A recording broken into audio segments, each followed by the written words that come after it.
A lot of horror movies are legitimately scary, but in some cases, the events that took place on the sets of certain horror movies were more terrifying than the movies themselves. A number of horrifying incidents have taken place on the sets of some of the most successful horror movies of all time, before, during, or shortly after filming. Whether these incidents were fatal accidents, cruel twists of fate, or some sort of evil curse still remains debatable.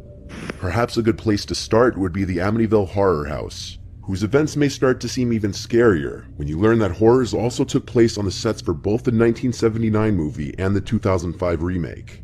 The first Amityville movie starred James Brolin, who wasn't originally eager to take on the role, but eventually he accepted it because of something strange that happened.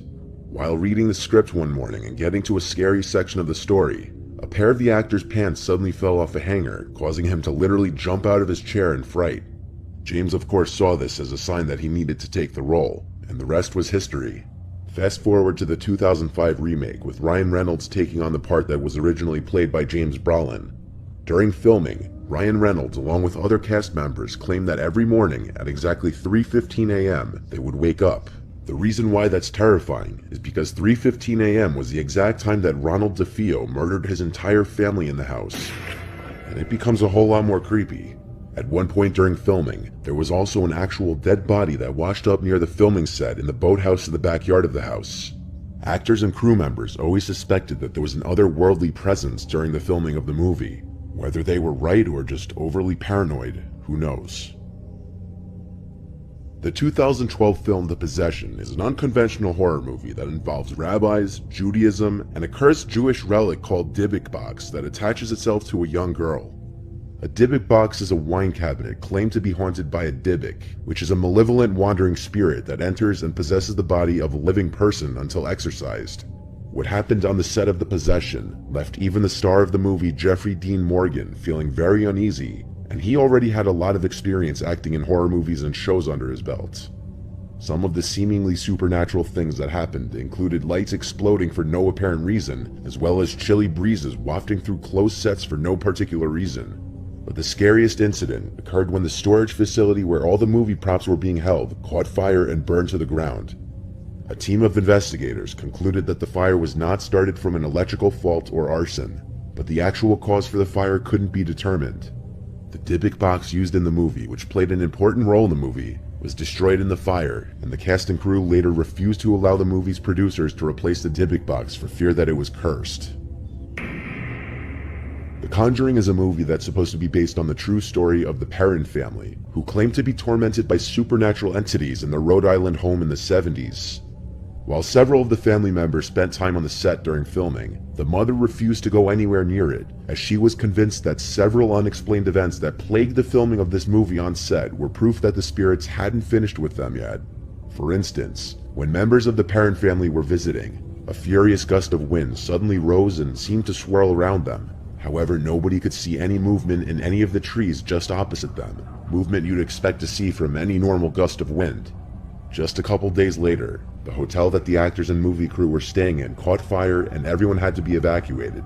And it doesn't end there. James Wan, the movie's director, recalls working late in his office one evening when his dog started growling at something. He would get up to investigate, but he couldn't find anything that would be antagonizing the dog. However, the dog had his sights on something across the room. It seemed he had focused on an unseen entity in one corner of the room. James took a break from working after this, having been legitimately freaked out. Vera Farmiga, who played the role of a paranormal investigator in the film, refused to take the script home with her, as she said it made her feel uneasy. She also couldn't read it at night because she became paralyzed by fear whenever she tried. After a phone call discussion with James Wan, Vera opened her laptop screen, and there were 3 digital claw marks from the upper right diagonal to the lower left. This wasn't the last time it happened though. Her next experience came a few months later, literally on the day that she completed work on The Conjuring. She returned home to upstate New York, and when she woke up the next day, she discovered what she describes as 3 claw-mark bruises across her thigh. In 1983, a movie based on the Twilight Zone series was released. During filming, actor Vic Morrow was killed on the set. Deaths on movie sets have happened many times, but what makes this extra disturbing is the fact that Morrow appeared to predict his demise just a year earlier. A year before filming of the Twilight Zone movie began, Vic took out a $5 million life insurance policy on himself, explaining to friends and family members that he had a premonition something bad was going to happen to him on an upcoming movie. He had seen it in a dream he had.